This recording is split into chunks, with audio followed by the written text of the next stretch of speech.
Oi pessoal, tudo bem? Vamos para mais uma aula do Pais UEM, o cursinho online aqui.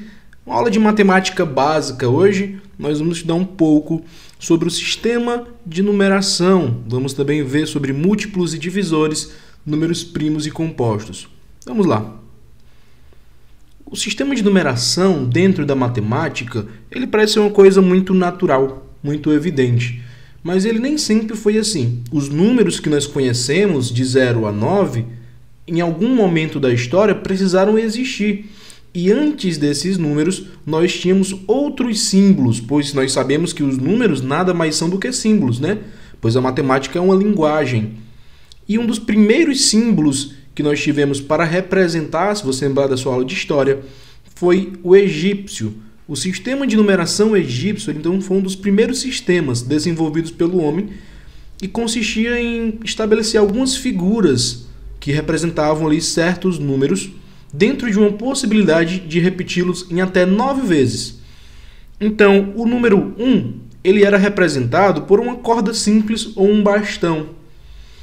Se eu quisesse representar o número 2, 3, bastava repetir a quantidade de vezes que eu queria aquele número. Então, 9 cordas ou 9 bastões significavam um número 9. Porém, se eu quisesse representar o 10, eu não escrevia mais o bastão, mas eu fazia esse calcanhar aí. Normalmente era um símbolo que podia ser feito na terra, por exemplo. Então, o calcanhar representava o 10. Da mesma forma, o calcanhar poderia ser repetido até o 90, porém o 100 ele já seria essa corda enrolada aqui que você está vendo aqui na tela. E assim ia sendo até o 1 milhão ou mais, que era o homem ali com as mãos erguidas. Ok, esse sistema ele está extinto hoje em dia. Nós não estudamos, nós não utilizamos, na verdade, no mundo real, um sistema de numeração como o egípcio. Por que é importante estudá-lo então? A banca pode cobrar noções sobre sistema de numeração criando o próprio sistema de numeração. Provavelmente você já viu numa questão onde os números eram substituídos por quadrados, por retângulos, triângulos. Esse tipo de conhecimento ele é importante exatamente para nós conseguirmos associar, então sabermos de onde saímos para conseguirmos ir mais adiante, não é mesmo? Um outro sistema que ainda hoje é utilizado foi o sistema de numeração romano. Provavelmente você utiliza o sistema de numeração romano para capítulos de livros, para a contagem dos papas. Então os papas eles são contados com o sistema de numeração romano, mas ele não é um sistema tão útil assim para contagens normais. O sistema de numeração romano, nós sabemos que ele consiste em um I maiúsculo para o número 1.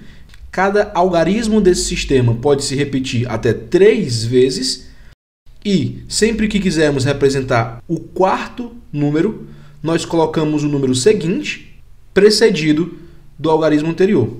Professor, ficou confuso. Como assim? É bem simples. Ó. Pense, o 1 seria o I, o 2 seria 2I, o 3 seria 3I, mas o 4 como que é? O 4 é exatamente o V, que seria o 5, só que antes desse V eu coloco 1. Então, os romanos eles faziam essa subtração do 5 menos 1. Toda vida que nós temos um número menor à esquerda é porque ele está sendo subtraído do maior, certo? Então, aí nós temos os algarismos romanos como o I, o V, que representa 5, o X, que representa 10, o L, que representa 50, o C, que representa 100, o D 500 e o M 1000, certo? E nós temos finalmente o sistema de numeração que utilizamos ainda hoje, que é o sistema indo-arábico, também chamado de decimal. Então, o nosso sistema ele é decimal. E por que ele é decimal? Você pode lembrar que nos outros as repetições aconteciam no egípcio a cada 9 e no romano a cada 3. Aqui nós vamos fazer contagens em blocos de 10. Então, a cada 10 números, a cada 10 algarismos ali, na primeira contagem, eu vou dividir isso em blocos. Nós temos também aqui uma novidade, na verdade, no sistema de numeração indo-arábico. Não sei se você percebeu, mas o nosso sistema ele é chamado de um sistema posicional. Posicional, pois dependendo da posição do número, esse número ele pode sofrer uma alteração. Então, por exemplo, imagine que nós estamos aqui com o algarismo 1, e o algarismo 0. Se eu escrever os algarismos nessa disposição, você vai me falar que esse número é o número 10.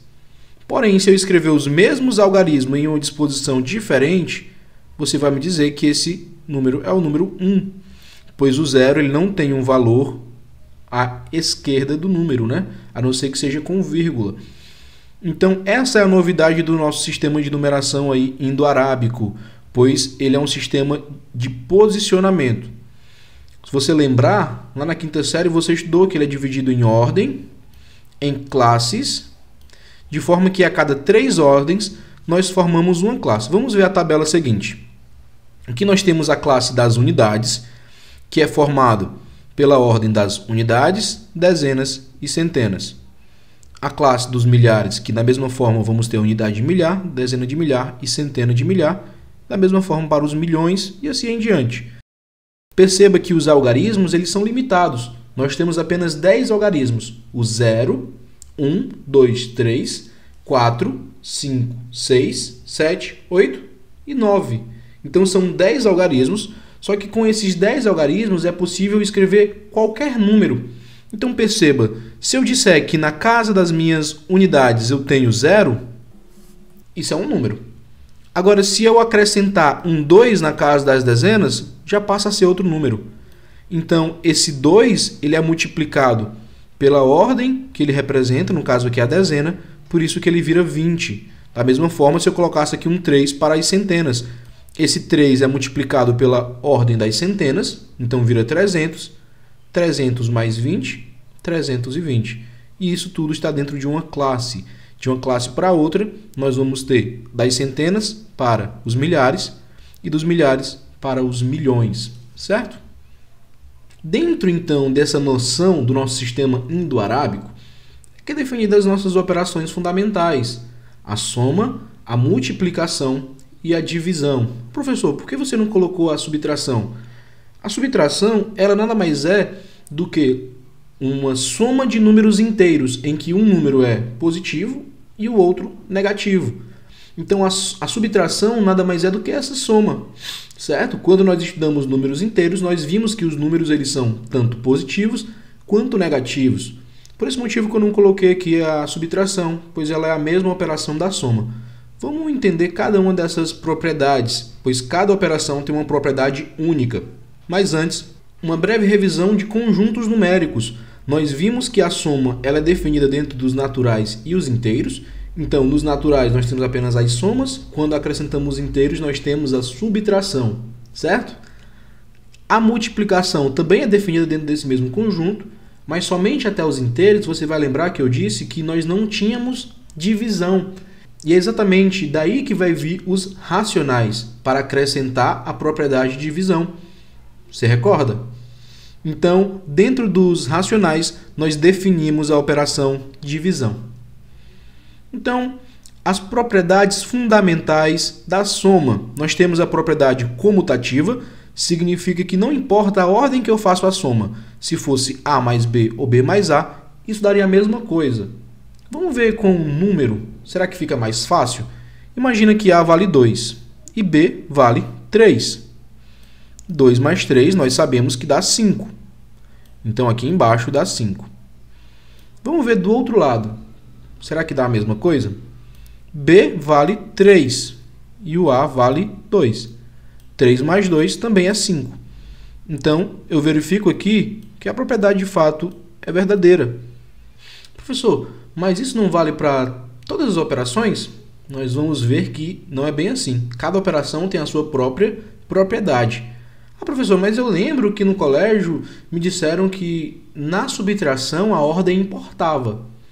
Bom, mais ou menos. Se você pensar na subtração, como eu falei, como uma soma de números inteiros, vamos pensar na soma de 2 mais menos 3. Nós sabemos que a multiplicação desse sinal positivo com esse sinal negativo vai me dar um sinal negativo. Então, isso aqui nada mais é do que 2 menos 3. Bom, 2 menos 3 é menos 1. Será que do outro lado, se eu fizesse o contrário, daria a mesma coisa? Tá bom, vamos ver. Então, o menos 3 eu vou colocar na frente agora. Então, menos 3 mais 2.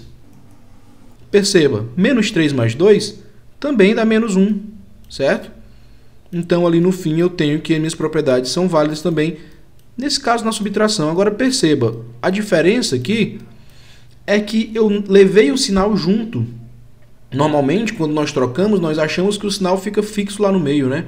Mas eu levei o sinal do menos 3 junto. Então, se eu levar o sinal junto, ele continua sendo uma soma e a comutativa vale também. Ok, a nossa segunda propriedade é a associativa. E ela está relacionada a, não importa eu fazer primeiro A mais B e depois somar com C, do que primeiro fazer B mais C e só então somar com A, certo? E lembrando, todas essas propriedades também valem na subtração, pois a subtração nada mais é do que uma soma com números inteiros negativos, certo? Não necessariamente inteiros, né? Pode ser racionais também, mas lembrando, com números negativos. Então vamos ver um exemplo clássico aqui. Imagina o meu clássico já 2 mais 3, que nós já sabemos que dá 5, somado só então depois por 1. Essa soma desse lado aqui vai dar 6. Será que do outro lado dá a mesma coisa? O A vale 2, então seria 2 mais B mais C. B é 3 e C é 1. B mais C é 4. Já posso colocar aqui o resultado. Olha só, desse lado aqui nós assumimos que dava 6. E desse outro lado aqui também vai dar 6. 2 mais 4 igual a 6. Então, a nossa associativa aí também é uma verdade. Elemento neutro. Essa é uma propriedade interessante. O elemento neutro da nossa soma é o zero. O elemento neutro é uma propriedade que vai ter também na multiplicação e na divisão. Então, aqui na soma, o elemento neutro é o zero. Se eu somar zero a qualquer coisa, como A, vai dar essa mesma coisa. É bem fácil de verificar isso, né? E o elemento inverso é aqui que talvez nós podemos dizer que é definida a propriedade da subtração, né? Sempre vai existir um número negativo que é simétrico a A, de forma que quando eu somo A mais esse outro número, dá zero. E esse número vai ser o menos A, certo? Então aqui nós definimos a subtração. Vamos agora ver a propriedade fundamental da multiplicação. Multiplicação também tem uma comutativa. Dessa vez o que muda é que nós estamos multiplicando, então é a máxima, né? A ordem dos fatores não altera o produto. Tanto faz eu multiplicar A vezes B do que B vezes A. Nós temos também a associativa, que, no mesmo princípio, se a ordem dos fatores não altera o produto, não importa o que eu multiplico primeiro e depois. Dá sempre a mesma coisa. Então, A vezes B e depois vezes C é a mesma coisa que B vezes C, depois vezes A. Bem, eu não vou ficar mostrando exemplos, pois já mostrei na adição, você segue a mesma ideia. Você pode até fazer em casa aí, se tiver com alguma dificuldade de conseguir verificar isso, isso não for muito natural para você, você faz em casa aí e verifica. O elemento neutro da nossa multiplicação não é o zero, como era na adição. Na verdade, agora é o 1. Então, o elemento neutro da nossa multiplicação é o 1. Se eu multiplicar qualquer coisa por 1, vai dar essa qualquer coisa. No caso, A vezes 1 igual a A. Agora, e o elemento inverso? Nós vimos que a soma tinha um elemento inverso, né? Eu somava com menos A, por exemplo, A mais menos A dava 0. Qual é o elemento inverso aqui da multiplicação? O elemento inverso vai ser aquele que, multiplicando, der igual a 1. Então, no caso, vai ser o inverso do número A. O inverso de A, nós sabemos que o A ele só não está escrito, mas sabemos que aqui embaixo ele tem um denominador igual a 1. Se eu inverter A, se eu flipar ele, ele fica 1 sobre A. E multiplicando A por 1 sobre A, nós cancelamos aqui A com A, que dá igual a 1. E a propriedade distributiva. A propriedade distributiva que é muito útil na hora de resolver expressões, que nada mais é do que uma junção de soma e multiplicações. Então, se eu tiver fora de um parêntese aqui que tem uma soma, uma multiplicação, eu preciso jogar essa multiplicação, realizar essa multiplicação com todos os termos que estão dentro do parêntese, certo? Então, eu tenho que fazer A vezes B somado com A vezes C. Tudo bem? É a famosa propriedade chuveirinho. E, por fim, nós temos a propriedade fundamental da divisão. A divisão ela é não comutativa. Então, diferente das outras, das demais, em que nós tínhamos a propriedade comutativa, a divisão é o contrário disso, é a negação. Ela é não comutativa. Ou seja, não é a mesma coisa se eu fizer A dividido por B do que B dividido por A. Vamos ver um pequeno exemplo aqui. Imagine 6 e 3. O A é igual a 6 e o B é igual a 3. 6 dividido por 3 é igual a 2. Agora vamos inverter. Eu vou colocar B em cima, no caso 3, e o A embaixo, no caso 6. 3 dividido por 6 já não é mais a mesma coisa, é 1/3. Desculpa, é 1/2. E 1/2 é diferente de 2. Então ela é não comutativa. Não associativa. O que isso significa? Não dá para eu fazer primeiro a divisão de A por B e depois por C e dizer que é a mesma coisa de dividir B por C e depois por A, certo? É o contrário, é a negação da associativa, tanto da soma quanto da multiplicação. O elemento neutro, o elemento neutro da divisão também vai ser o 1, assim como na multiplicação. Então, dividir por 1 não altera o resultado do número. A dividido por 1 continua sendo igual a A. A anulação diz que se o meu numerador chegar a zerar, ou seja, se o número que eu tiver no numerador for de alguma forma zero, toda aquela divisão vai dar igual a zero. Não confunda a anulação com nós termos uma indefinição, como 0 sobre 0 ou ainda x sobre 0. Essas coisas não estão definidas. Nós podemos dizer que não é certo realizar isso, né? Uma divisão por zero. E a condição de existência, que é exatamente isso que eu estava falando. A dividido para B só existe se somente se B for diferente de zero. Ou seja, aqui no denominador nós nunca podemos zerar para que a nossa divisão exista, certo? Vamos agora ver um pouco sobre primos, múltiplos e divisores. Bom, o que são números múltiplos? Aí está escrito de uma forma matemática rigorosa: sejam A e B dois números inteiros conhecidos, o número A é múltiplo de B se e somente se existir um número inteiro K, tal que A igual a B vezes K. Tá, professor, eu não entendi nada. Você pode me explicar o que isso significa? Posso sim. Vamos utilizar um exemplo concreto, que aí fica mais fácil. Imagine A igual a 6 e o nosso B igual a 2. Então, se nós escrevermos a expressão da forma como ela está bem aqui, A igual a B vezes K, é só substituir. A vale 6 e B vale 2. K eu não sei quanto é. Nós vamos ver que nós vamos descobrir esse K. Então, 6 igual a 2 vezes K. Se nós pensarmos no número que dá 6, seria a multiplicação do 2 vezes o 3. Uma das, certo? 2 vezes 3 é igual a 6. Bom, se você observar, o K e o 3 eles estão na mesma posição. Não é mesmo? Então, eu posso assumir que K é igual a 3. Outra forma de resolver seria resolvendo a equação de forma normal, né?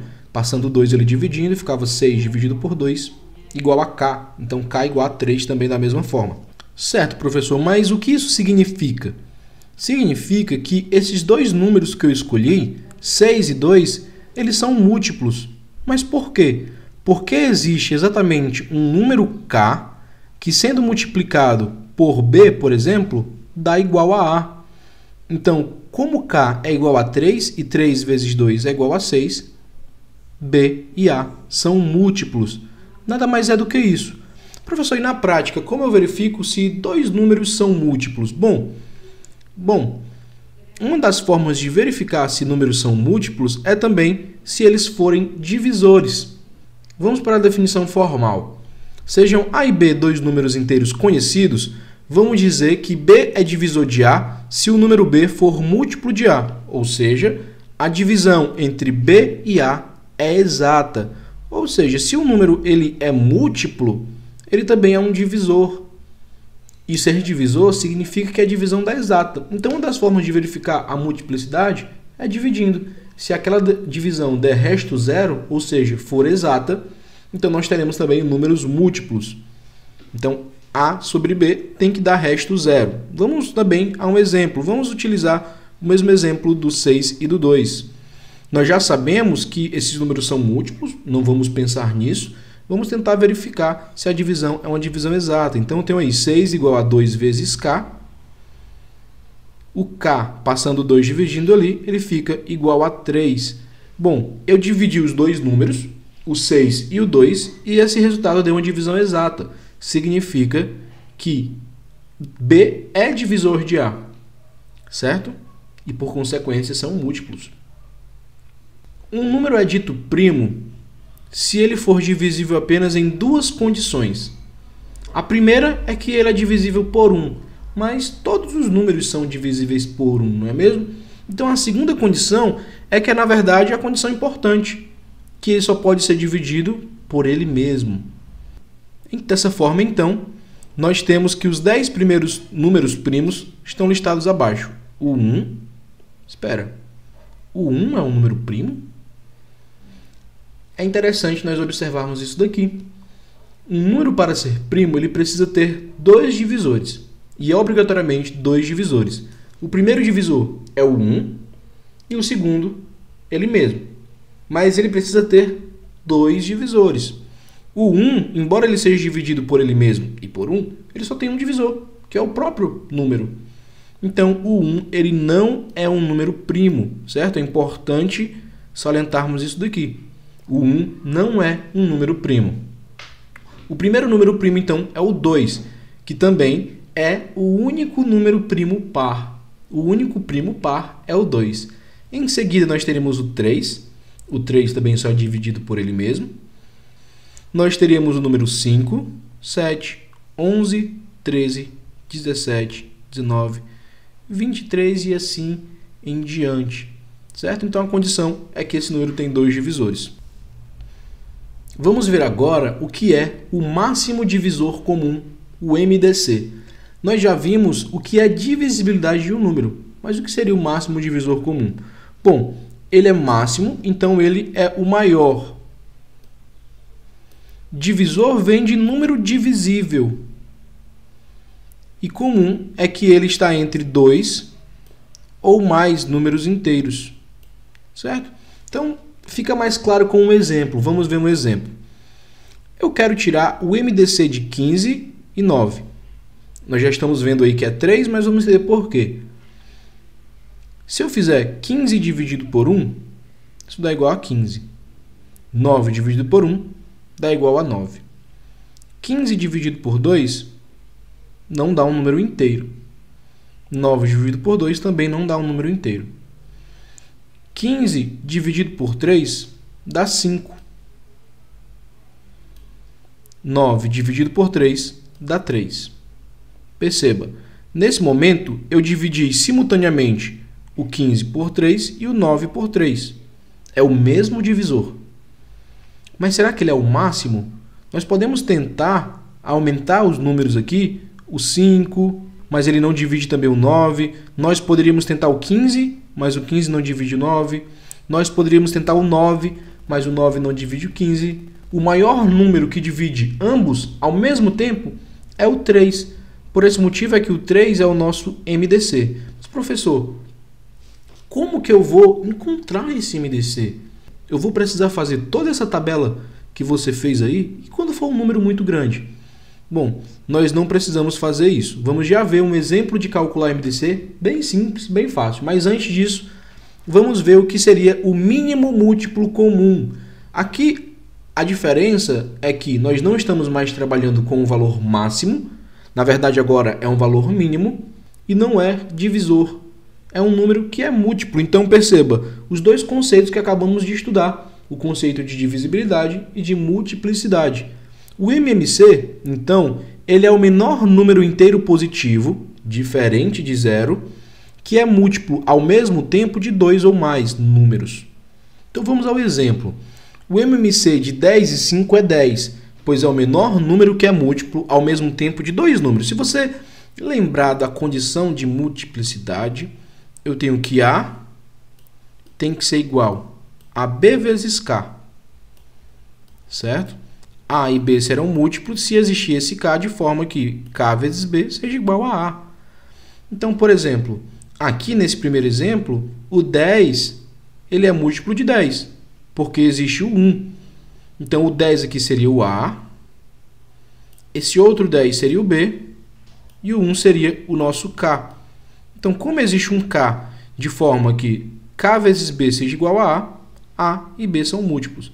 Então, 10 é múltiplo de 10. O outro número múltiplo de 10 seria o 20, pois 10 vezes 2 é igual a 20. E assim em diante. Todos esses números aqui, claro, eles são múltiplos de 10. O interessante é analisarmos também os múltiplos de 5. Então, por exemplo, claro que o 5,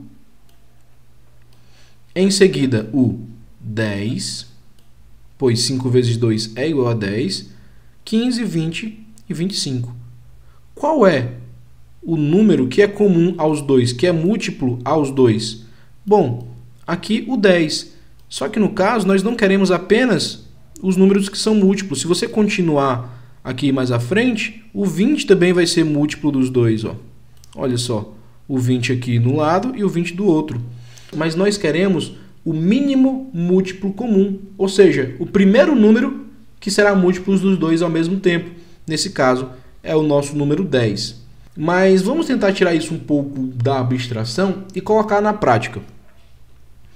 Olha só, como que eu calculo o MDC? Imagina esses dois números aí, tá? O 20 e o 24. Eu vou, em primeiro lugar, fatorar ambos os números. Professor, fatorar? Fatorar é novo. O que seria fatorar? Bom, nós vamos colocar os dois números alinhados e dividir ambos os números por números primos, do menor até o maior. O menor número primo é o 2. Então vamos escolher o 2 aí. Mas antes eu não posso só escolher números aleatórios. Eu preciso ver se esse número primo que vou escolher, ele é divisor dos outros números ali. No caso, o 2 ele vai ser divisor, porque os dois números são pares. Então, se eu dividir 20 e 24 por 2, eu vou encontrar 10 e 12. Pronto, professor. E agora? Agora eu vou dividir de novo por outro número. Mas se eu puder continuar no 2, eu vou continuar. E eu posso continuar porque o 10 e o 12 também são números pares. Então, dividindo por 2, nós vamos ter 5 e 6. Agora, no caso do 5 e do 6, que é o resultado que nós obtemos aí, o 2 ele já não divide mais todo mundo. Mas, se o 2 ele dividir algum dos números, eu posso fazer essa divisão. Então, eu vou continuar dividindo por 2. No caso, o 5 ele permanece igual, ele não é divisível por 2.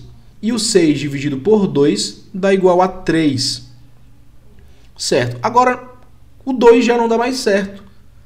Os dois números aí deixaram de ser par. Então, eu preciso escolher outro número. E, em seguida, eu posso escolher o 3, já que tem um 3 ali. E 3 é divisível por 3. Escolhendo o 3, então, nós ficaremos com o 5 ainda. Eu não consegui dividir o 5. E, no final, 1. Agora, finalmente, só resta o 5. Então, eu escolho o 5. E, ao final, eu chego com 1 no resultado aí. O nosso objetivo sempre vai ser chegar em 1 e 1. Ou seja, dividir os dois números ou mais. Poderiam ser 3, 4, sem nenhum problema. Então, dividir esses números de forma que eu sempre obtenha 1 ali no final. Ok. Para o MDC, como é o máximo divisor comum, eu preciso escolher aqueles números que eu dividi ambos ao mesmo tempo. Como assim, professor? Ficou um pouco confuso isso. Bom, esses dois números que estão aí com o círculo em vermelho foram os únicos números que eu consegui dividir tanto o 20 quanto o 24 ao mesmo tempo. Perceba que depois, ou eu dividia um, ou eu dividi o outro. Então, o nosso MDC vai ser a multiplicação desses números. 2 vezes 2, que dá 4. Então, o MDC entre 20 e 24 é 4. Já o MMC, nós vamos ter um raciocínio bem parecido. Vamos pegar o mesmo número, o 20 e o 24. Nós já sabemos que ele é divisível por 2, que dá 10 e 12. Por 2 novamente, que dá 5 e 6. Nesse momento, eu consigo dividir por 2 apenas o 6, que daria 5 e 3. Agora eu escolho o 3, é o mesmo cálculo. E agora o 5, que no final dá 1 e 1. A diferença é que eu quero agora o mínimo múltiplo comum, e ele vai ser obtido pela multiplicação de todos esses números aí que eu obtive. Então eu vou multiplicar o 2 com 2, com 2, com 3 e com 5. No final, nós temos que o MMC entre 20 e 24 é igual a 120. Então essas são as duas formas mais práticas de nós calcularmos o MDC e o MMC. Ok, nós falamos um pouco aqui, principalmente nessa ideia de fatoração, sobre divisibilidade. Quais são as regras, então, de divisibilidade? Bom, a divisão por 2 é a mais fácil possível. Todo número que for par, ele é divisível por 2. E os números pares, se você lembrar, são aqueles terminados em 0, 2, 4, 6 e 8. Agora, a partir daqui, o negócio passa a complicar um pouco.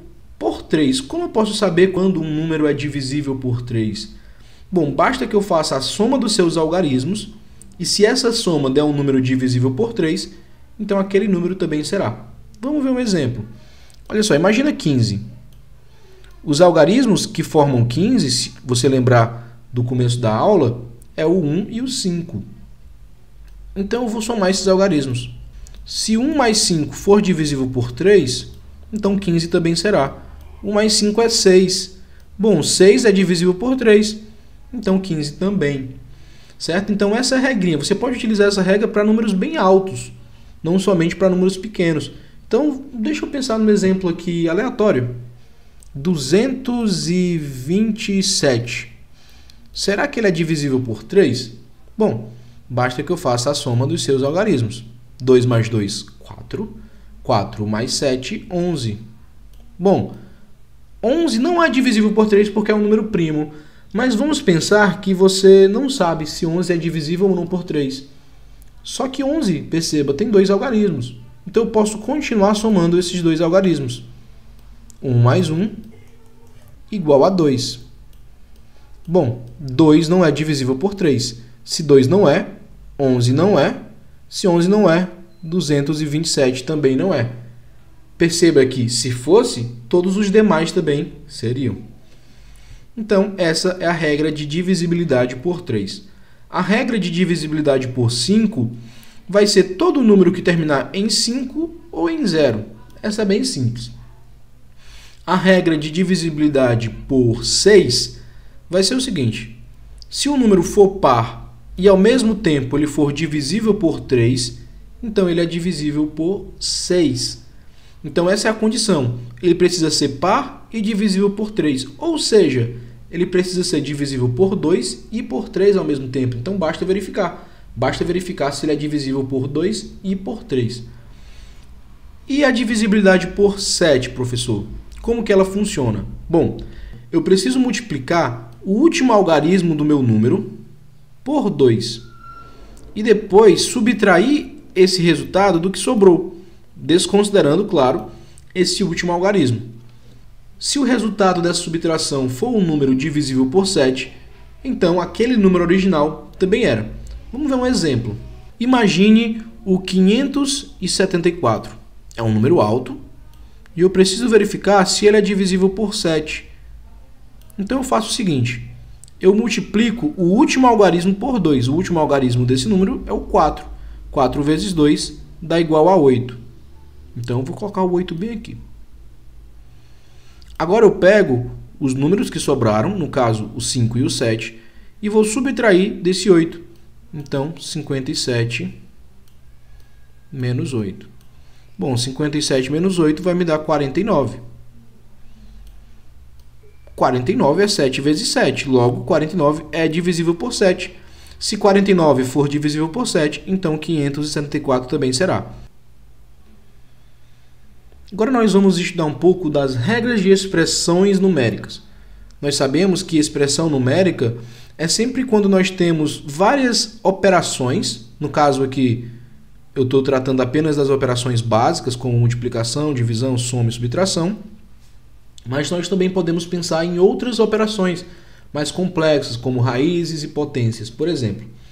E a regra é que multiplicações ou divisões, elas são resolvidas primeiro na ordem em que aparecerem. Ou seja, elas vão ter hierarquia com relação à soma e subtrações, mas não entre si. Então, se aparecer primeiro uma multiplicação ou uma divisão, não tem problema, eu resolvo uma das duas. Agora, na hierarquia de resolver primeiro uma soma ou uma multiplicação, eu sempre escolho a multiplicação. Então, lembrando, não existe essa hierarquia horizontal, não tem hierarquia entre a multiplicação e a divisão, mas tem hierarquia vertical entre a soma e subtração e a multiplicação e divisão. Resolvemos primeiro essa e em seguida essa. Se nós quisermos acrescentar ainda outras operações mais complexas, nós podemos pensar aqui nas potências, certo?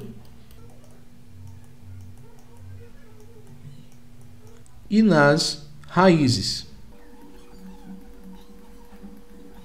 Então, não existe hierarquia entre potências e raízes, mas existe nesse sentido. Eu resolvo primeiro potências e raízes, em seguida multiplicações e divisões, e em seguida somas e subtrações. Então, essa é a hierarquia entre as operações. E entre os operadores? Bom, primeiro eu preciso resolver os parênteses. Então, tudo que está dentro dos parênteses é resolvido primeiro. Em seguida, o que está dentro de colchetes. E em seguida, o que está dentro de chaves. Então, chave é a menor em hierarquia e o parênteses é o maior em hierarquia. Então, vamos a um exemplo, né? Imagina que eu tenho essa expressão aí, uma expressão apenas com as operações simples. Então, 18 mais 3 vezes 2 dividido por 8 mais 5 vezes 3 dividido por 6. Bom, pela hierarquia dos operadores, eu preciso primeiro resolver o que está dentro do parêntese. Porém, pela hierarquia das operações, eu preciso primeiro resolver essa multiplicação e só então resolver essa soma. Resolvendo a multiplicação, 3 vezes 2 dá igual a 6. Então eu fico da seguinte forma, nada se altera, apenas o 6. Agora eu posso, enfim, somar, já que eu preciso resolver o que está dentro do parêntese primeiro. 18 mais 6, 24. Resolvendo o que está dentro do parêntese, eu posso eliminar esse parêntese e agora prosseguir com as demais operações. A próxima operação que eu preciso realizar, perceba, eu tenho uma divisão aqui, uma soma aqui e uma multiplicação aqui. Qual é a ordem das coisas que eu escolho? Eu posso tanto fazer essa divisão primeiro, quanto fazer essa multiplicação primeiro. A única coisa que eu não posso fazer primeiro é a soma. E lembrando, nós precisamos resolver primeiro o que está nesse colchete. E só então dividir por 6. Então, resolvendo primeiro 24 dividido por 8 dá igual a 3. 3 mais 5 vezes 3 dividido por 6. Eu preciso agora resolver o 5 vezes 3. Dá 15.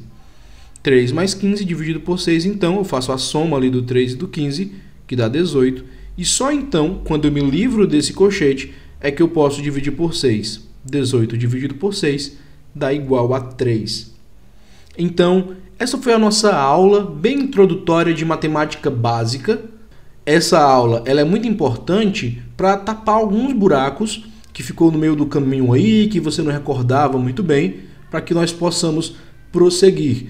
Nós não vamos ter muitos exercícios do vestibular em si sobre esse conteúdo, mas lembrando, esse conteúdo ele é muito importante para resolvermos outras questões. Então, nós vamos utilizar ideias, noções primárias aqui para resolver questões mais para frente de outros assuntos, certo? Eu fico por aqui, bons estudos e até a próxima aula.